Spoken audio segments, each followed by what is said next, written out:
नमस्कार। आज मैं फिर आपके सामने अपराध की एक और घटना लेकर आया हूं। आज के अपराध की घटना पंजाब प्रांत से है और शहर है पटियाला। 8 जनवरी 2018 को एक व्यक्ति गिरफ्तार हुआ जिसके ऊपर इल्जाम यह था कि उसने 29 दिसंबर 2017 की रात में पटियाला के टैगोर सिनेमा के पीछे एक व्यक्ति की हत्या में शामिल था। व्यक्ति का नाम राजेंद्र कुमार था।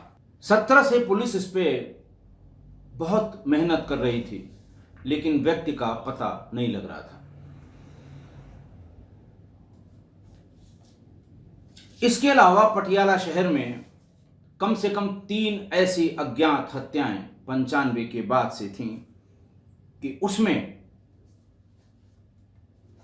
घटनाओं का अनावरण नहीं हुआ था और कातिल नहीं पकड़ा जा सका था। कातिल का नाम सीरियल किलर जगरूप सिंह था। जगरूप सिंह उर्फ हैप्पी, निवासी बद्दोवाल, लुधियाना। टैगोर सिनेमा के पीछे हुई हत्या, जिस व्यक्ति की हत्या हुई थी, राजेंद्र कुमार, उसमें पुलिस को मौके से उसके जेब में एक कॉन्ट्रैक्टर का विजिटिंग कार्ड मिला था। पुलिस ने शुरुआत में जो विवेचना की, आसपास के लोगों को उस व्यक्ति से किसकी दुश्मनी थी, राजेंद्र की, घर से, परिवार से, जर-जोरू जमीन से बड़ी कोशिश की, लेकिन पुलिस को नहीं पता लगा। जो विजिटिंग कार्ड मिला था, पुलिस ने उसकी जांच पड़ताल शुरू की। उसमें लिखा हुआ फोन नंबर बंद था, स्विच ऑफ था और बहुत दिनों से बंद था। पुलिस ने उसका नाम पता इकट्ठा किया, क्योंकि जो पता उसमें दिया हुआ था कॉन्ट्रैक्टर का, वो उसके ऑफिस का था। ऑफिस में लोगों ने बताया कि वो यहां से छोड़कर जा चुका है। वो किसी दूसरी जगह कॉन्ट्रैक्ट का काम किसी दूसरे बिल्डर के साथ या किसी दूसरे आदमी के साथ कर रहा है। वहां भी जो फोन नंबर था वो भी स्विच ऑफ जा रहा था। पुलिस उस तक पहुंच नहीं पा रही थी। वहां से मिले हुए फोन नंबर और विजिटिंग कार्ड पर जो फोन नंबर था, उसकी डिटेल एनालिसिस की गई। जो उसका कस्टमर एप्लीकेशन फॉर्म था, वो निकलवाया गया। पुलिस अंत में उसके घर पहुंच गई। वो मिल भी गया।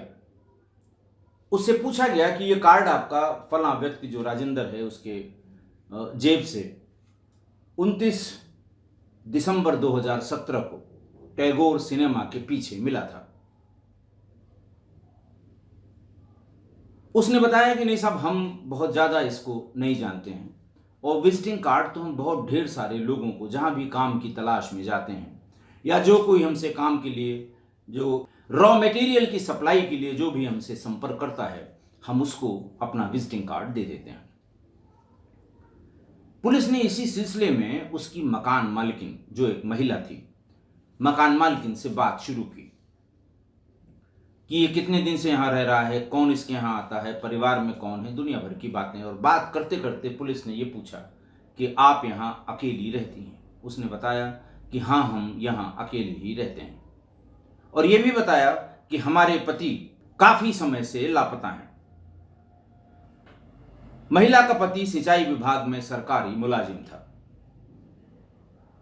पुलिस को थोड़ा संदेह शुरू हुआ कि आखिर इसका पति गायब है, एक व्यक्ति इसके यहां किराएदार है, वो व्यक्ति अपना पता अपने विजिटिंग कार्ड में अपना नंबर गलत लिखता है, जहां जहां इसके नंबर हैं वो सब मोबाइल फोन स्विच ऑफ हैं। पुलिस ने अपनी जांच पड़ताल उस महिला को केंद्रित करके की। उसके मोबाइल को खंगाला गया। मोबाइल के खंगालने पर यह पता लगा कि जगरूप, जिसका मैंने आपको बताया, जगरूप सिंह उर्फ हैप्पी, निवासी बद्दोवाल, इससे उसकी वक्त बेवक्त बहुत लंबी लंबी बात होती है और कुछ जगहों पर ये दोनों साथ साथ, दोनों की लोकेशन, दोनों की मोबाइल लोकेशन साथ साथ भी मिली थी। मकान मालिक से पूछा गया, उससे कॉन्ट्रैक्टर से, जो मकान मालकिन के उस मकान में रहता था, तो उसने बताया कि इस हुलिया का आदमी, जो मोबाइल फोन के कस्टमर एप्लीकेशन फॉर्म में फोटो लगी थी, वो यहां अक्सर आता जाता रहता है और उसने भी बहुत बार देखा है, ये भी देखा है कि कभी कभी वो रात भर भी रुकता है। पुलिस ने जगरूप की तलाश शुरू की। पटियाला पुलिस ने लुधियाना में उसके घर पर रेड की, वहां वो नहीं मिला। 4 जनवरी 2018 को पुलिस को वो दस्तयाब हो गया। ढूंढते ढूंढते जब पुलिस को काफी शक होने लगा तो पुलिस ने सारा ध्यान जगरूप पर केंद्रित करके, जगरूप उर्फ हैप्पी पर केंद्रित करके उसे गिरफ्तार करने में सफलता हासिल की। पुलिस ने उससे पूछना शुरू किया। पहले उसके साधारण बयान लिए गए, तुम कहाँ के हो, कहाँ रहते हो, कहाँ कहाँ काम किया तुमने, दुनिया भर की सब बातें। और फिर उसकी बताई हुई बात या उसके बयान को तस्दीक करना, फिजिकली वेरीफाई करना शुरू किया। आधे से ज्यादा बातें उसकी झूठ निकली। फिर पुलिस ने वही किया जो किया जाना चाहिए, श्रेणीबद्ध पूछताछ। उसने पहला राजेंद्र से ही शुरू किया। उसने बताया कि मैं इस महिला से मेरा संबंध है बहुत पुराना और ये बार बार हमारे इन संबंधों के कारण ये नाराज होता था, गुस्सा होता था और इसने कई बार अकेले में घर जाकर इस महिला से छेड़छाड़ करने की कोशिश की। इसलिए मैंने उसको बहाने से एक टेम्पो पर बिठाकर टैगोर सिनेमा के पास ले गया, शराब मंगाई और फिर उसको गला उसका घोटकर अंगोछे से मार दिया और चेहरे को इतना विकृत कर दिया ईंटों से मार मार कर कि पहचानना मुश्किल हो गया। शिनाख्त भी उसकी बहुत दिन बाद हुई थी। पुलिस ने जब और आगे पूछताछ की तो उसने ये बताया कि पहले ये महिला अपने पति नंदलाल के साथ इसी मकान में रहा करती थी।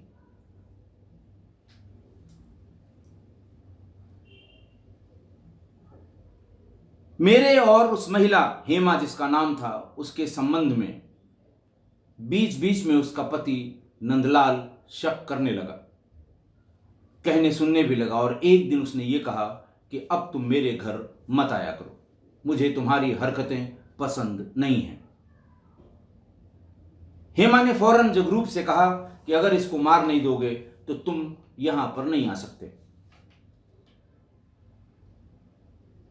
जगरूप ने बताया कि उसी के बाद मैंने उसकी बाजार के पास में एक पुराने खंडहर में उसे बुलाकर, बात करने के लिए बुलाकर उसकी हत्या कर दी।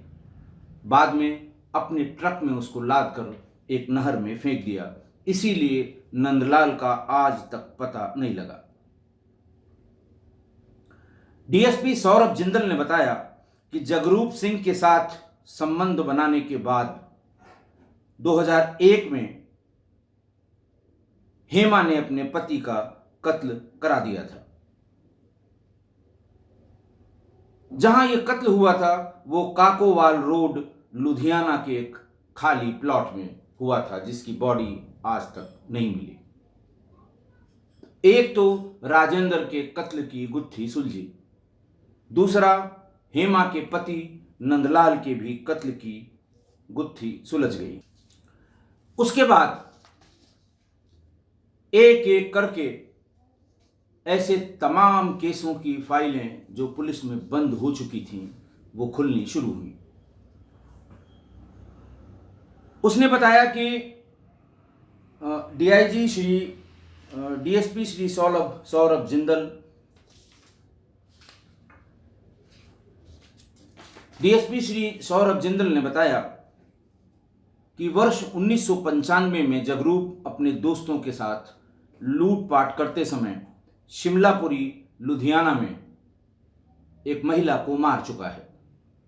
इस महिला के कत्ल की फाइल भी पुलिस में बंद चल रही थी। पता नहीं लगा था कि किसने इसको मारा था। वारदात ये 1995 की थी। 1998 में सर्दी के मौसम में बद्दोवाल लुधियाना के निरंकारी भवन में चोरी करते समय रात में लोग जग गए और एक प्रवासी महिला को इसने वहीं पर मार डाला, जिसकी भी फाइल आज तक बंद थी। इस अज्ञात मर्डर के बारे में आज तक लुधियाना की पुलिस पता नहीं लगा पाई थी, जब तक कि जगरूप गिरफ्तार नहीं हुआ। वर्ष 2004 में अप्रैल महीने में जगरूप उर्फ हैप्पी उसने परमजीत कौर नाम की एक महिला के पति कुलदीप सिंह का कत्ल यमुनानगर हरियाणा में उसके घर में गला घोंट कर दिया था। बाद में उसे किसी वाहन से लाद कर बड़ी वाली नहर में फेंक दिया था। कुलदीप सिंह को कत्ल करने की भी वजह वही थी। कुलदीप की पत्नी से जगरूप उर्फ हैप्पी के नाजायज संबंध हो गए थे। कुलदीप ने एक बार इन दोनों को एक साथ देख लिया और उसी रात जगरूप ने कुलदीप सिंह की हत्या कर दी। जगरूप ने साल 2001 में हेमा के पति नंदलाल का कत्ल किया, जिसका अनावरण या जिसका खुलासा नहीं हो पाया था। इसी तरह से कुलदीप सिंह के कत्ल का भी खुलासा नहीं हुआ। आज तक वो, यानी इसकी गिरफ्तारी के दिन तक, वो गुमशुदगी में ही चल रहा था, क्योंकि लाश उसकी नहर से कभी बरामद नहीं हो पाई थी। 2015 में अनिल नाम के एक व्यक्ति का कत्ल उसने पटियाला के एसएसटी नगर में परमजीत कौर नाम की महिला के कहने पर तलवार से किया था। परमजीत कौर वही महिला थी जिसके पति का इसने कत्ल करके और यमुनानगर में नहर में फेंक दिया था। उसी के कहने पर उसने अनिल नाम के एक व्यक्ति की हत्या की, तलवार से गर्दन काट दी और उसके बाद लाश को अटैची में डालकर विकास कॉलोनी में फेंक दिया था। 2015 में से चल रही इस अज्ञात हत्या का भी पुलिस ने अनावरण नहीं किया था, क्योंकि इस बार उसने गुस्से में अनिल को इसलिए मारा था कि परमजीत कौर के कहने पे उसके पति को मार दिया, नाजायज संबंध बनाता रहा।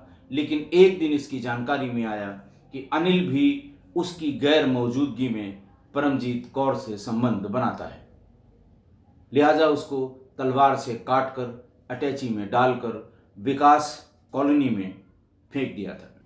वर्ष 2016 में जब उसने देखा कि परमजीत कौर, जिसके लिए मैंने इतना किया, दो कत्ल कर दिए, वो अपनी आदत से बाज नहीं आ रही है, वो नए नए लड़कों के साथ संबंध बना रही है, तो जगरूप उर्फ हैप्पी ने परमजीत कौर का कत्ल गांव जसोवाल लुधियाना के खेत में ले जाकर कर दिया। उसके कत्ल का कारण ये भी था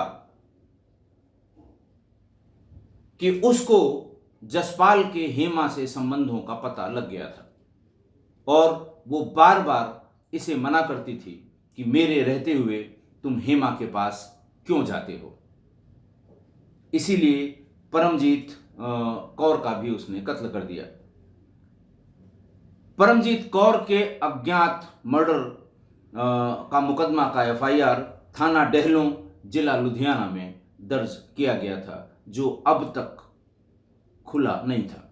फिर 29 दिसंबर 2017 को उसने राजेंद्र कुमार को भी इसीलिए मार दिया, टैगोर सिनेमा के पीछे, क्योंकि उसकी नज़र हेमा पर बुरी हो रही थी। यानी गिरफ्तारी के पहले तक इसने 7 हत्याएं की और जिस समय ये गिरफ्तार हुआ था 7 जनवरी 2018 को, उस समय इसकी उम्र 45 वर्ष थी और पहली हत्या सन 95 से शुरू की थी। पुलिस का कहना था, डीआईजी पटियाला रेंज सुखचैन सिंह गिल ने यह बताया था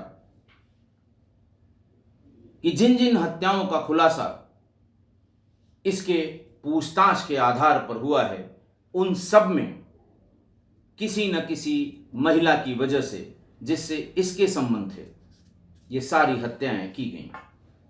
एक महिला की हत्या इसने इसलिए कर दी कि वो इसके और जो उसकी वर्तमान में उसकी जो प्रेमिका थी हेमा, उसके संबंधों के बीच में आ रही थी।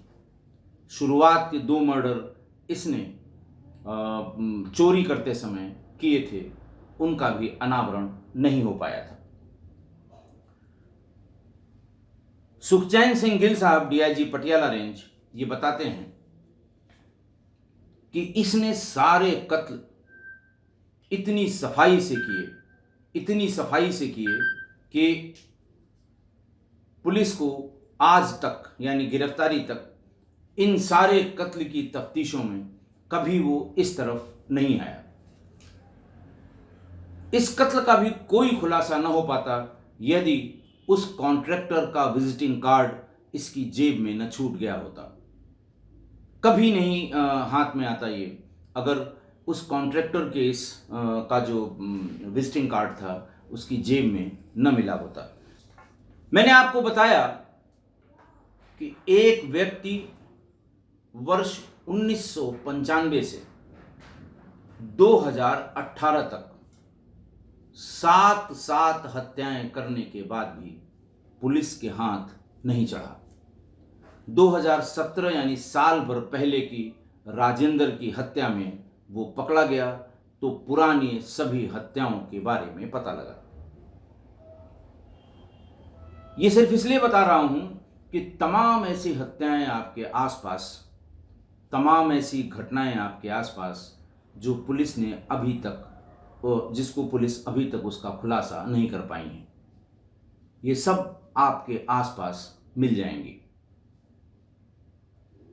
पुलिस को इतनी फुर्सत नहीं कि वो इस तरह की अज्ञात हत्याओं की कड़ी को एक के बाद एक जोड़े। इतनी फुर्सत नहीं है पुलिस पे। काहिली है पुलिस में, चाहे जहां की पुलिस हो। मैं किसी पुलिस को कभी दोषी नहीं मानता। पुलिस एक ही है, वो पंजाब की हो, हरियाणा की हो, उत्तर प्रदेश की हो, मध्य प्रदेश की हो, बिहार की हो, हिमाचल की हो, दिल्ली की हो। उनके पास जो केस आया, उनके पास जो अपराध आया, लूट का हो, छिनैती का हो, हत्या का हो, या फिर किसी ऑर्गेनाइज्ड क्राइम से संबंधित है, वो अपने आप को उसी हत्या तक सीमित रखते हैं। अगर उसके खुलने में दिक्कत होती है तो उसको अलग फाइल में बंद करके रख के और नए काम में जुट जाते हैं। लुधियाना पुलिस ने ही राजेंद्र का मर्डर तो खोल ही दिया था। उसका इंटरेस्ट ये हुआ कि वो इससे जिसके संबंध थे, वो कह रही है कि उसका पति बहुत दिन से गायब है, उसका पता नहीं लग रहा है, और उसी के चक्कर में उसने उसके पति नंदलाल के बारे में जानकारी इकट्ठा करने की जद्दोजहद में इस कत्ल का भी खुलासा हुआ। और फिर ये पता लगा कि लुधियाना और आसपास के तमाम अनिल का अटैची में रखा हुआ शव, उसका भी पता नहीं लगा था। परमजीत कौर की हत्या का पता नहीं लगा था। इसी तरह कुलदीप सिंह की हत्या का पता नहीं लगा था।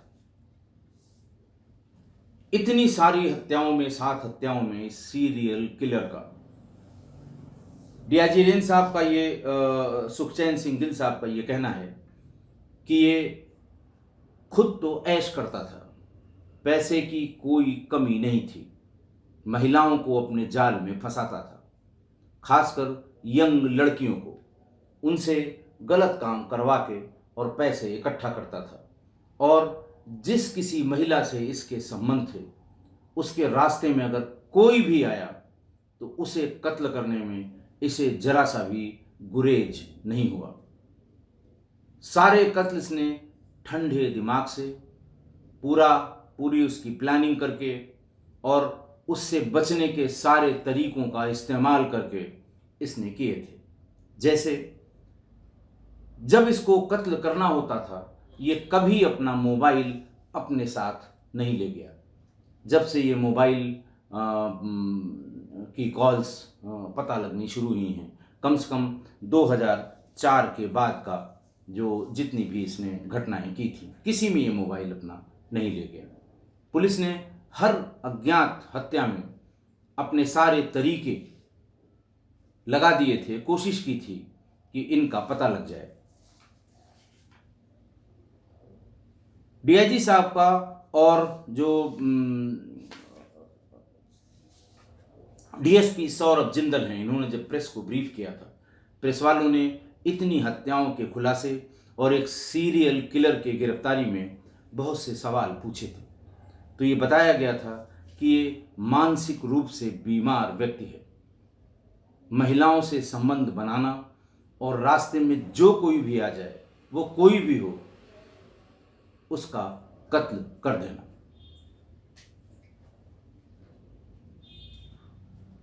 नौ जनवरी 2018 को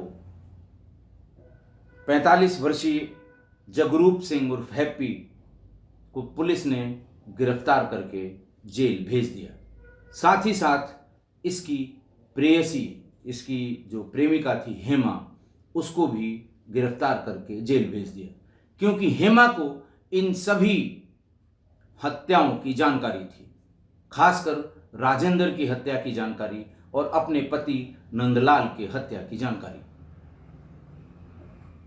विवेचना में एविडेंस के आधार पर हेमा को भी उतने ही गुनाह का दोषी पाया गया जितना उसका प्रेमी जगरूप पाया गया। हेमा की उम्र जिस समय गिरफ्तार हुई है लगभग 30 साल या 32 साल रही होगी। आज की घटना, जब मैं उस दौर की कहानियां, उस दौर के अपराध की जो घटनाएं हैं वो बताया करता था आपको, तो बताता था कि विवेचना करना कितना मुश्किल है। कोई मोबाइल नहीं, कोई जीपीएस लोकेशन नहीं, कोई सीडीआर नहीं, कहीं पर कोई कैमरा भी नहीं। उस जमाने में बहुत बड़े बड़े बाजारों में भी सीसीटीवी कैमरा पब्लिक में नहीं लगाए जाते थे। जो भी लगते थे वो बड़े बड़े व्यापारिक प्रतिष्ठान अपने यहाँ जो उनका प्रतिष्ठान था उसके भीतर की एक्टिविटी को चेक करने के लिए लगाते थे।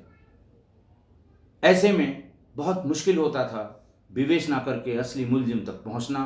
चलिए पहुंच भी गए तो ट्रायल में ये साबित करना कि ये अपराध इसने किया था, क्योंकि सारे एविडेंस मैनुअल होते थे, गवाहों के बयानों के आधार पर। इसीलिए बड़े बड़े जो बहुत ही जिसको कहते हैं कि बाहुबली, दबंग, बहुत गुंडे किस्म के लोग गवाहों को धमकाकर गवाही नहीं होने देते थे और बरी हो जाते थे, बाइज्जत बरी हो जाते थे।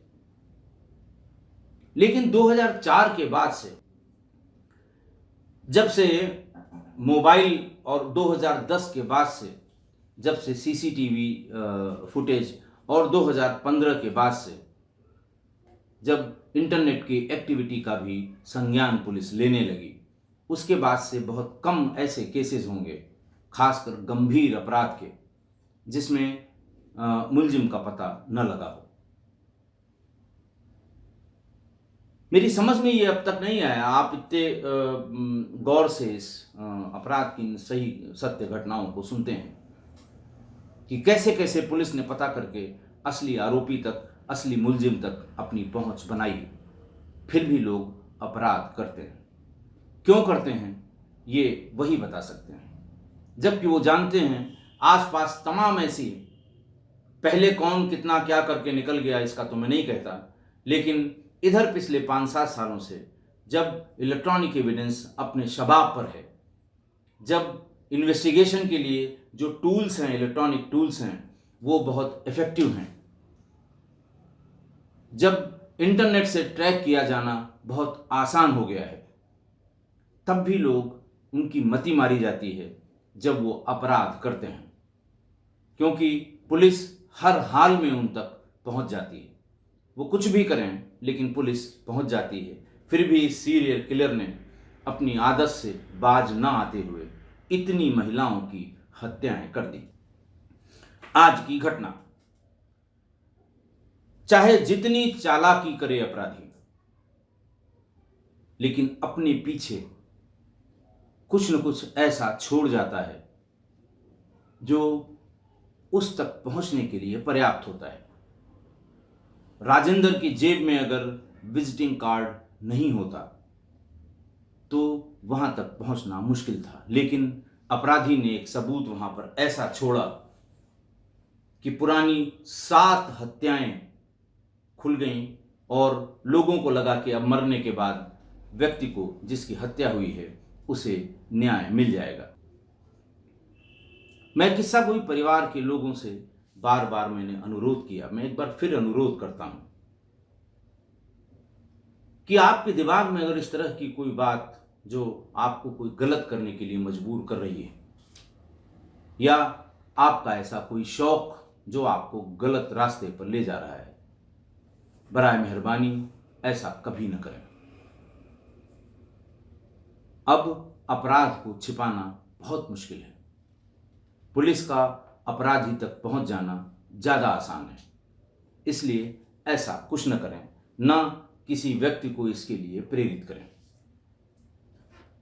आशा है आप मेरी इस बात से सहमत होंगे। आज अपराध के इतर एक बात और मैं बताऊंगा, एक लास्ट में छोटा सा वीडियो शेयर करूंगा। मेरे अपने घर में टेरेस गार्डन पर फाइकस के एक जो डॉर्फ वैरायटी होती है बोनसाई में, एक बुलबुल ने एक घोंसला बनाया आज से कोई 15 दिन पहले। मेरे घर वालों ने नोटिस किया कि एक बड़ा सुंदर सा घोंसला उस पर बना हुआ है।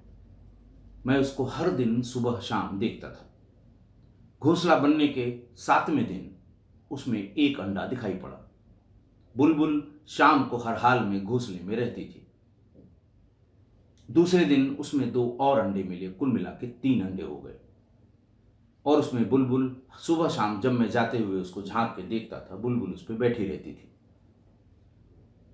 परसों नहीं नरसों उसमें 3 बच्चे घोंसले में दिखाई पड़े जो बोल नहीं रहे थे।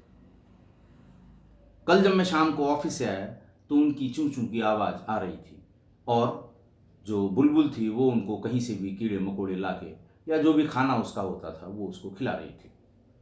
आज शाम को जब मैं आया तो वो तीनों बहुत शोर कर रहे थे, बहुत महीन या बारीक आवाज में। मैंने पूछा घर में क्या बात है, तो पता लगा आज दिन भर से बुलबुल आई नहीं है। कहाँ चली गई, किस काम में बिजी है वो, या खाना ढूंढने गई है, इन लोगों का खाना नहीं मिल रहा है। मैंने थोड़े से आटे को पानी में भिगो के टूथपिक से थोड़ा थोड़ा वो जो पेस्ट था, वो जैसे ही आप उसको पत्तियों को हटा के उसके बीच में वो एकदम पूरी गर्दन ऊपर करके वो मुंह खोलते थे, चिल्लाते थे। उनको सबको थोड़ा थोड़ा आटा का पेस्ट, बहुत थोड़ा थोड़ा, तीनों को बार बार मैंने दिया। और जब वो एकदम चुप हो गए, यानी कि उनका पेट भर गया, तो बहुत हमारे ख्याल से 1 चुटकी से भी थोड़ा ज़्यादा आटा रहा होगा जो उनको मैंने दिया। और मेरी श्रीमती जी ने उसको एक 30-35 सेकंड जो मैं ऐसा कर रहा था तो उसको रिकॉर्ड किया। मैं आज इतना प्रसन्न हूँ, इतना खुश हूँ, इतना मेरी खुशी समा नहीं रही है कि पहली बार शायद मैंने एक ऐसे पक्षी, जो बुलबुल को सभी लोग जानते हैं, तो ऐसे पक्षी के बच्चों को पेट भर खाना खिला दिया। अभी रिकॉर्डिंग के पहले भी मैं देख के आ रहा हूँ, वो सो रहे हैं। कल मैं सुबह फिर देखूंगा, हो सकता है इस बीच में बुलबुल आ जाए, उन्हें उनका खाना खिला दे, फिर कोई टेंशन की बात नहीं होगी। लेकिन अगर कल भी वो नहीं आती है, क्योंकि शिकारी पक्षी भी बहुत हैं, पता नहीं उसका बेचारी का कहाँ शिकार हो गया हो। लेकिन मैंने फिर नेट पे भी देखा अगले 3-4 दिन में ये उड़ने के लिए स्वतंत्र हो जाएंगे, तब तक इन्हें खाना जरूर खिलाऊंगा। मैंने सोचा किस्सा गोई परिवार को इसलिए बता दूं कि इस सीज़न में आपके घरों में कबूतर के, गौरैया के, बुलबुल के, इन सब के बने होंगे, घोंसले बने होंगे। उसके पास इस भीषण गर्मी से बचने के लिए थोड़ा सा पानी, बाजरे का दाना या टूटी हुई जो उसकी चावल की जो बहुत टूटे टूटे छोटे हिस्से हैं उसको रख दीजिए। अगर आपको लगता है कि उसके बच्चे बहुत भूखे हैं तो उन्हें ज़रूर किसी सीख से, किसी टूथपिक से, किसी जो उसका अगरबत्ती का पिछला हिस्सा होता है उससे थोड़ा थोड़ा पेस्ट बनाकर, ताकि वो मरने न पाए। 40-45 डिग्री के इस टेम्परेचर में अगर उस बहुत ही छोटे, बहुत ही मुलायम, बहुत ही सॉफ्ट बच्चों को गर्म हवा भी लग रही हो और खाना न मिले तो उनका जीवन संकट में हो जाएगा। हम ये समझें कि सभी जीव बराबर हैं, चाहे वो हम हों, चाहे वो पक्षी हो। ये अपराध से इतर ये बात थी, मैंने सोचा आपको बता दूं। आज के लिए इतना ही। बहुत बहुत धन्यवाद।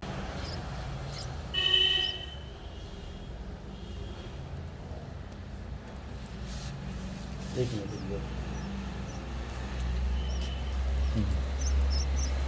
देखो रिकॉर्ड करो।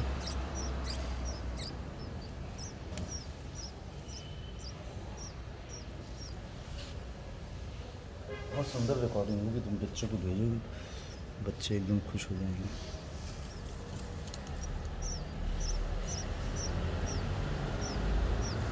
एक ही को खिला रहे हैं बस आप।